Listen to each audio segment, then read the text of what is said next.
One thing I don't think I've paid too much attention to yet is the treatment I'm going to give the underside landing bays. Up here on the ceiling we have some detail, but over on the walls they're pretty much plain, except of course for those girder holes, or light holes I guess is what I'll call them. So right now for protection it looks like there's some Q-tip heads in each of these. So that's preserving the copper color for me. And the copper in these particular LEDs make a certain color, so I can't use aluminum or styrene. It has to be brass tubes for everything. It's a really nice color.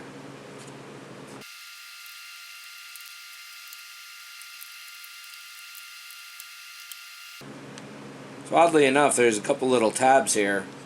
I don't know if the floor is supposed to fit into those, but I'll check. They've all got them. So here is a reminder of how this goes.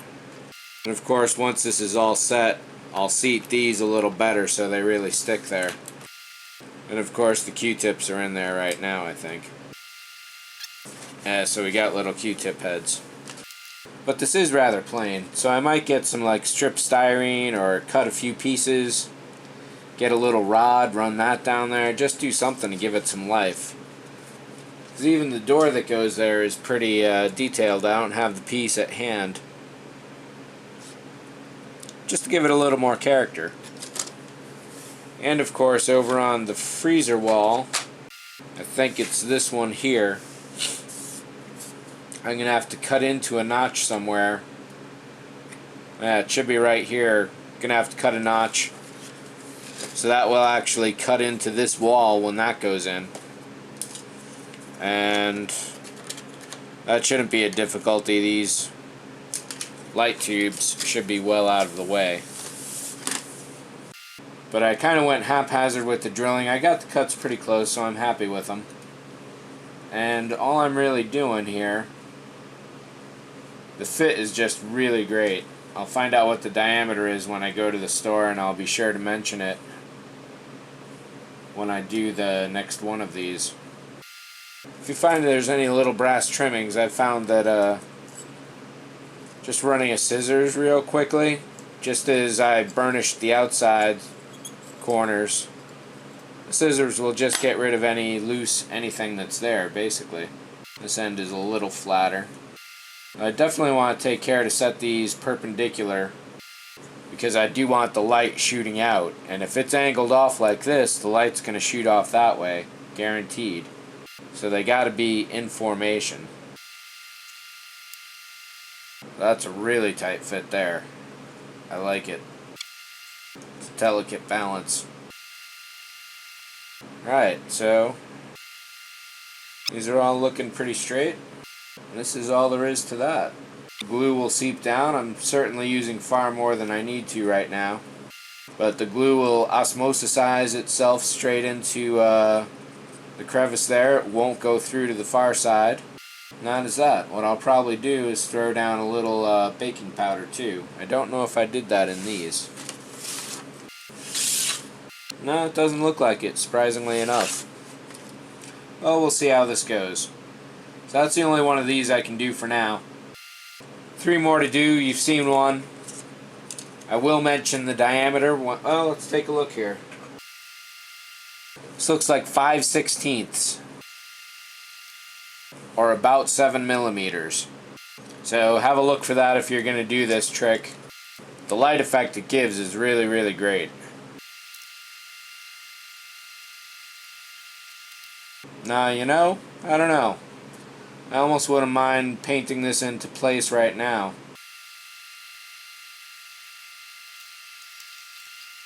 So here's a question for you. What's keeping me from gluing these into place right now and making these, I think, the first 2 official glued pieces apart from those sidewalls? What I think it is this.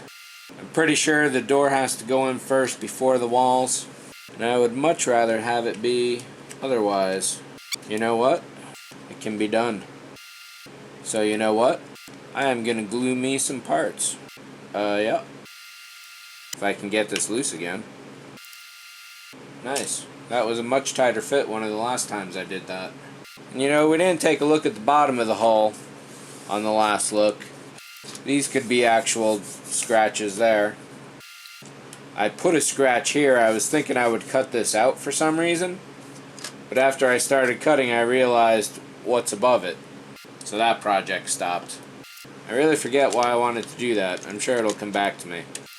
So yeah, I think I am going to glue these pieces into place. I like the angles on getting the airbrush in here.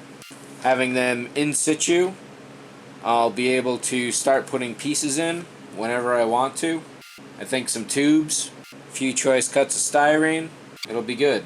I will need one of these walls outside and unglued to make a template though.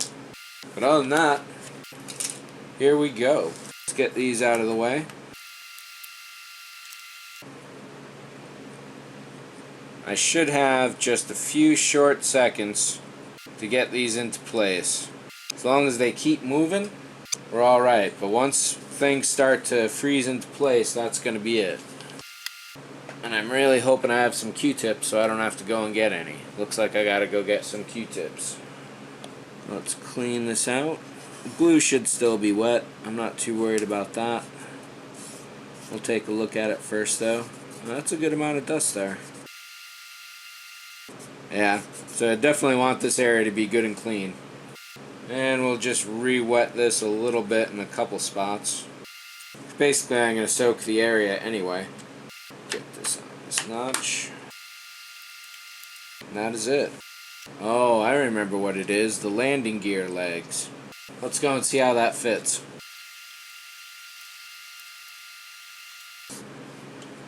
So yeah, the legs got to go in first and then the walls go after. I don't know if I'm ready to do that. No, I'm not. Let's pull this out. So you can see I've got all three sets of legs together. I was wondering if maybe I could set them into place right now, but working with this, I'd far rather have a flatter surface, and you can see how much flex is going on. That's just going to break stuff. There's some really good give right in there for the way this is locked together, but that is not designed to fully work with me pressing on it and pushing it around and, you know, putting it on two legs instead of three. No, that won't work. So I'm going to have to figure out an exact order of how this is going to go together, because that means these sidewalls can't go in until the very last minute when everything's ready. So I'll get the brass tubes at some point for the rest of these, but there's really nothing I can do until I'm absolutely sure there's no other major work to do on this. And that means the main floor and starting to glue the walls down.